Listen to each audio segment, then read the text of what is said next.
Oh, hello. My name is Mara, and welcome to Books Like Whoa.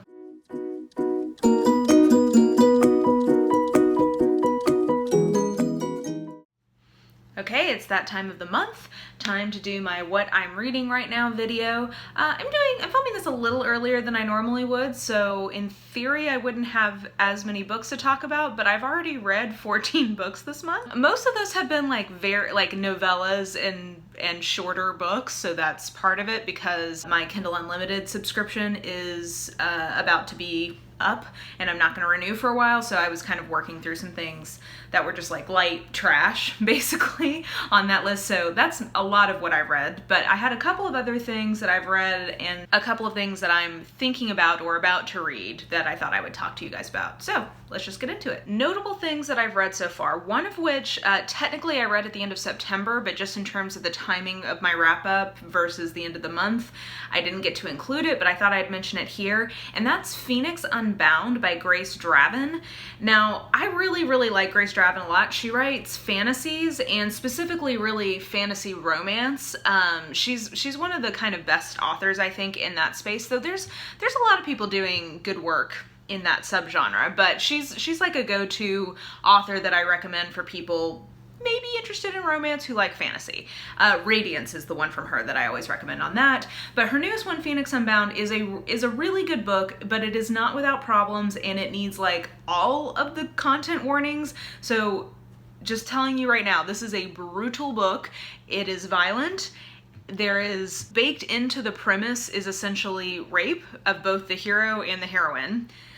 And it's a brutal book, so that needs to be said. It also is somewhat weird in terms of its pacing. Like, it's really action-packed at the beginning, and then it gets pretty sluggish in the middle, and then picks back up at the end. But what Grace Draven does really well is I think she writes emotionally complex characters, which I appreciate, and then I always just really love her world building, so I was super interested in the world. I really liked the conflicts that she had set up in terms of like religious belief versus non-belief, duty versus passion. Like, I mean, there's all these interesting things that I think are happening thematically, and yeah, I just love the world. So it's the first in a series. I'm hoping actually that the next book doesn't follow the couple that we have in the first book. I really like them, but I also like where the book left them. So, I mean, like maybe on the periphery, but there's some other side characters who I'm like, I would like for you to get a book. So I don't know how that's going to shake out, but I just thought I'd mention that because that was something that kind of fell in between my wrap-ups, but something I liked and I thought I would bring to your attention. But again, all the content warnings. A book that I did not have very much success with and did not like was RoseBlood. I read that in the first half of October, and yeah, I have a whole reading blog / roast rant review on this up. It's a long video, so I know that's not for everyone, but I had a lot of fun making it, and this was an interesting experiment. And it's inspired a couple of other video ideas that I have, which you guys will be seeing soon. So anyway, if you want my full thoughts on this, go watch that. Basically, not as bad as I was led to believe, but not good. Another pretty disappointing book, I would say, was We Were Liars by E. Lockhart. It's not bad. I think I ended up giving this either 3 or 3.5 star. It's not a bad book. It's just that I think it wasn't as good as I'd been led to believe. You'll see more thoughts about this. I have a recommendation of like where to start with YA mysteries going up, I believe next Monday, and this is in there. This is, I think, one of the kind of most hyped books in that subgenre, and I just think, I mean, if you're an adult reader, maybe if you have not read a lot of mysteries, this would be more thrilling. If you're an adult reader, I saw the twist coming pretty early on in this book, and so that kind of took a lot of the teeth out of it, and yeah, anyway, I'll talk more about that in that video, but yeah, this was fine, just not amazing. And then the only other notable thing I thought I'd talk about that I've read so far this month is The 7.5 Deaths of Evelyn Hardcastle by Stuart Turton. This has been a very hyped book on BookTube, but also just like on the bookish internet in general. Like, I've seen this on a lot of blogs and a lot of sort of like publication roundups for the fall type thing.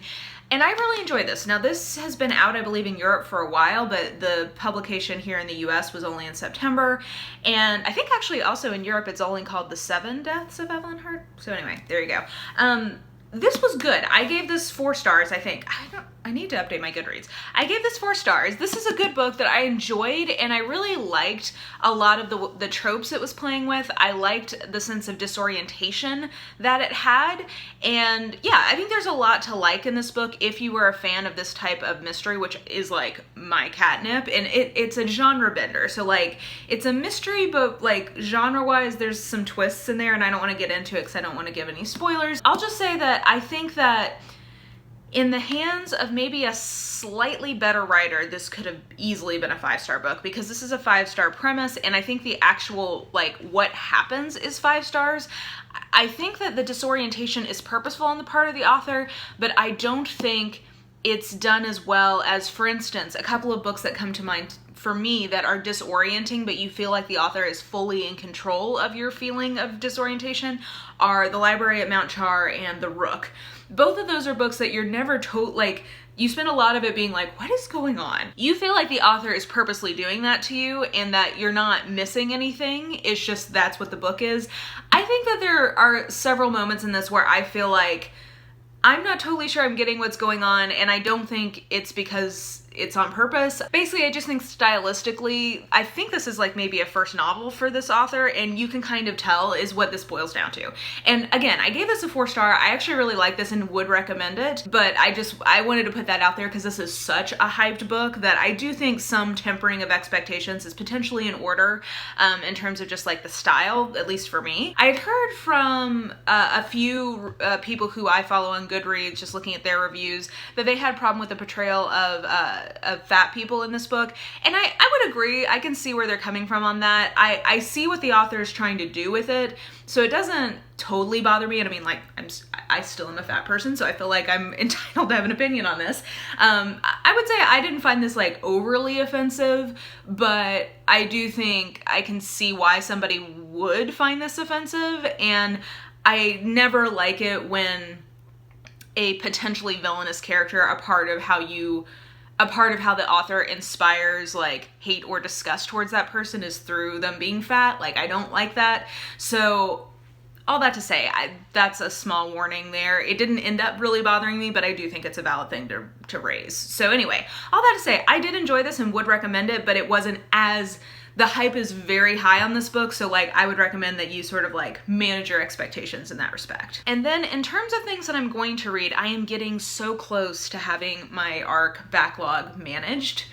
So close. I only have 3 arcs left that are future releases, so I'm very much hoping to get to those, and they're all things I'm excited about. There's a paranormal, like, urban fantasy type thing called The Guardian by Sarah Fine that comes out on the 23rd. I think I'm going to read that this afternoon, actually.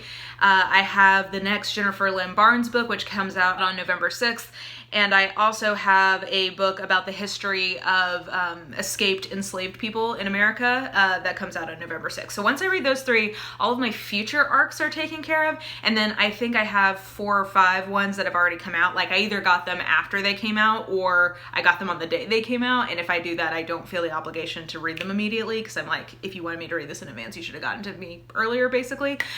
So anyway, I have those that I'll also slowly, but I think by the time we're doing this video next month, I'm very much hoping that I have no arcs, and the only things, so like I'll be back to 0 on arcs, and I can be much more like purposeful about like, do you want to read this before it comes out? Because I think after a year of arc requesting, like aggressive arc requesting, I know myself a lot better in terms of like what I should or shouldn't be asking for things that I will get, like that I will actually get to in a timely fashion. So anyway, that is exciting to me. I also have a very manageable library queue right now because I've whittled that down. So I still have Visions and Death by J.D. Robb out from the library. Guys, I think I've literally talked about this in like the last 3 of these videos. It's so bad.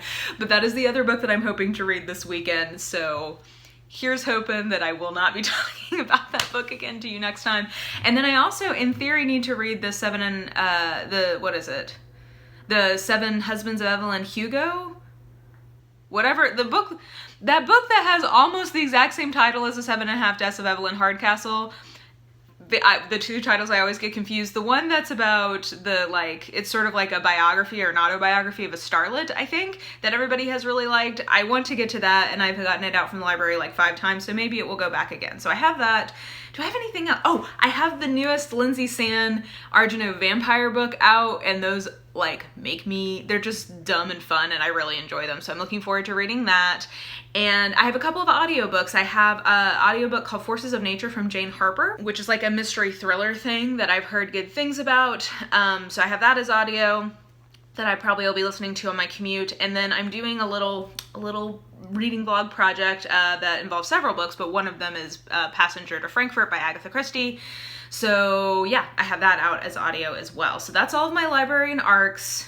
I'm so excited to be getting back to neutral, because then I'm gonna just like dive back into my mood reading. So then the only other 2 things that I do know that I'm going to get to this month, one is a reread of The Haunting of Hill House. I've got a book club about this next weekend, so I need to read this. And I thought that I had already read this book. I am like 70% sure I'd already read it, but I read it at a time where I was not the fastidious record keeper that I am now about my books, so I can't tell for sure. So I think that I've read this already, but now that I'm actually into it, I'm like, have I read? I don't know, it's whatever. So anyway, I need to read that. And then I'm hoping that this month I will have my first Whimsy Wednesday, so I need to read Whose Body. Again, I'm pretty sure it's one that I've read before, but it was in a time like pre-record keeping for me, so we'll find out if it's a reread or a first read when I get there. Those are the only other 2 books that I know that I'm gonna get to. I think everything else I'm just gonna fill in with mood reading and, you know, probably pretty light things. Work is really intense right now. I'm in charge for my department of a project that the type of project has never been done this quickly in the history of the company, and it affects like hundreds of thousands of people, and I try not to think about it too much because it stresses me out. So anyway, I've been very busy with that, so that's been taking a lot of my time in the evenings. I've just been working a lot of hours, so I've not had as much time to read, which is why a lot of what I've read is like really light, quick things that I can just sort of read in 2 or 3 hours. So we'll see how things progress, but yeah, I think that is what I'm reading right now for October. Definitely let me know what you guys are reading right now. Are you getting into spooky things? You'll notice I did have several mysteries in there, because this is like the one seasonal reading thing I do think I often do, which is when it starts to get a little nippy out, I do like to lean into some mysteries. So yeah, let me know what you guys are reading if you're in a spooky kind of mood. So yeah, I think that's it.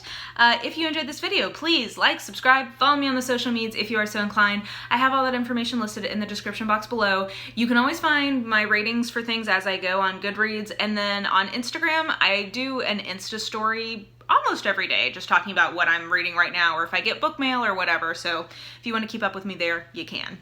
But yeah, I think that will do it. I hope you're having a really lovely day, and I will just talk to you soon. Bye!